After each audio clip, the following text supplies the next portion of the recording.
بسم اللہ الرحمن الرحیم۔ ناظرین السلام علیکم ورحمۃ اللہ۔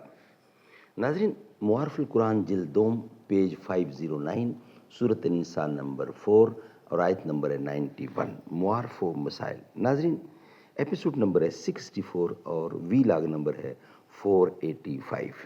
ہم آپ کے سامنے رکھتے ہیں روزانہ کی بنیاد پر قرآن کریم کا ترجمہ، تشریح، تفسیر اور تلاوت کلام پاک، اس نیت سے، اس امید سے، اس آس سے کہ آپ خود بھی سنیں گے اور دوسروں تک پہنچائیں گے۔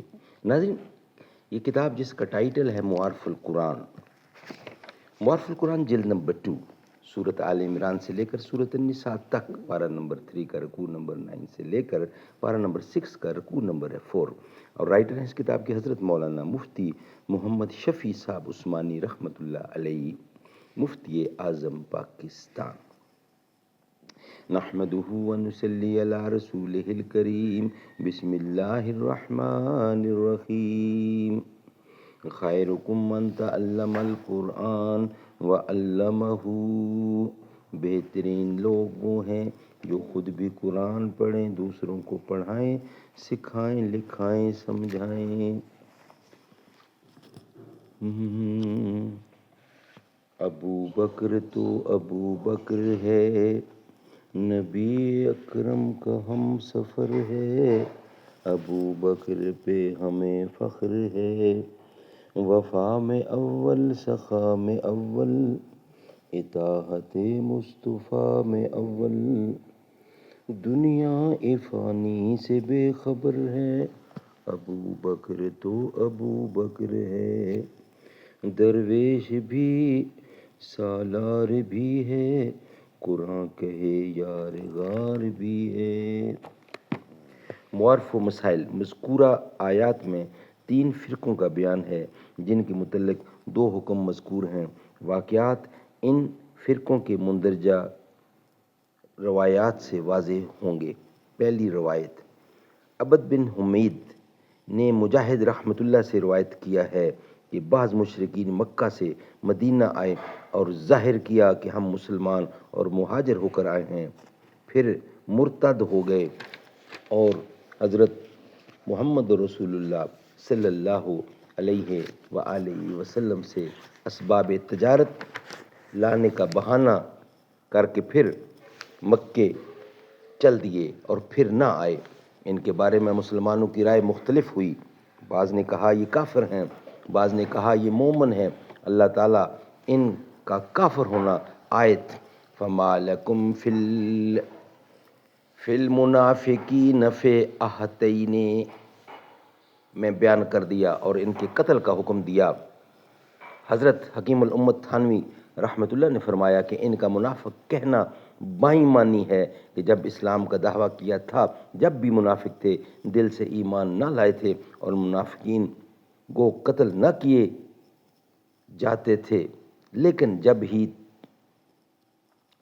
ہی تک کہ اپنا کفر چھپاتے تھے اور ان لوگوں کا ارتداد ظاہر ہو گیا تھا، اور جنہوں نے مسلمانوں کو، یعنی جنہوں نے مسلمان کہا شاید حسن ظن کی وجہ سے کہا ہو، اور ان کے دلائل ارتداد میں کچھ تعویل کر لی ہوگی، اور اس تعویل کی بنیاد رائے محض ہوگی جس کی تائید دلیل شرعی سے نہ ہوگی، اس لیے معتبر نہیں رکھی گئی۔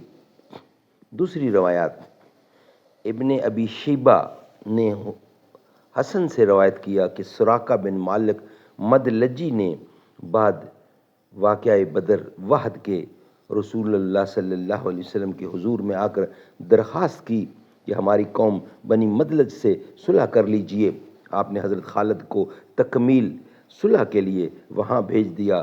مضمون صلح یہ تھا، ہم رسول اللہ صلی اللہ علیہ وسلم کے خلاف کسی کی مدد نہ کریں گے، اور قریش مسلمان ہو جائیں گے تو ہم بھی مسلمان ہو جائیں گے، اور جو قومیں ہم سے متحد ہوں گی وہ بھی اس معاہدہ میں ہمارے شریک ہیں۔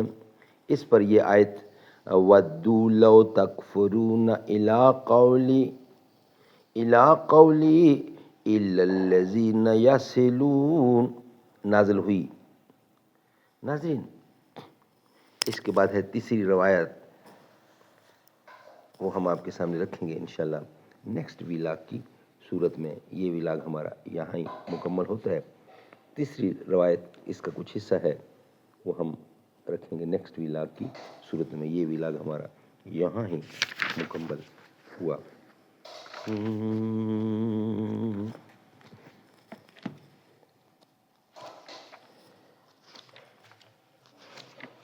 بروز محشر شفیع امت پیاس سب کی بجھا رہے ہیں، حبیب رب ہی خدا سے بخشش کرا کے جنت دلا رہے ہیں۔